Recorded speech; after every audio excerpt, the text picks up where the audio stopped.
Hello বন্ধুরা, তো তোমাদের বলেছিলাম তোজো ভাইয়ের মামা বাড়িটা ঘুরে দেখাবো। চলো সেটাই আজকে তোমাদের ঘুরে দেখাই। এটা খুবই সুন্দর একটা গ্রামের পরিবেশ।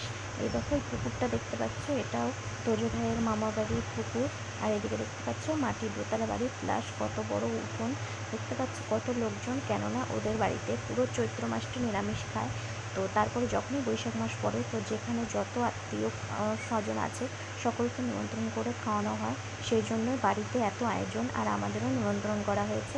তো দেখতে পাচ্ছ একদিকে বাড়ি, পুকুর, প্লাস রাস্তার এপারে যতটা বাগান আছে, বাগানের সমস্ত রকম ফুল গাছ, ফল গাছ দেখতে পাচ্ছ, লিচু গাছ থেকে শুরু করে জামরুল, সাদা চন্দন, লাল চন্দন, গোলাপ জামুন, বেল, কাঁঠাল, লিচু, আম, পেয়ারা, মানে এমন কোনো ফল বা ফুলের গাছ নেই যে ওদের বাড়িতে নেই। এছাড়া দেখো এই পাশে দেখতে পাচ্ছ আরেকটা পুকুর, এই পুকুরেও মাছ চাষ করে। তো এই পুকুরে মাছ ধরার ভিডিও তোমাদের সাথে শেয়ার করব। যদি তোমরা দেখতে চাও তাড়াতাড়ি কমেন্ট করো, আর ভিডিওটা কেমন লাগলো তাড়াতাড়ি জানাও। টাটা।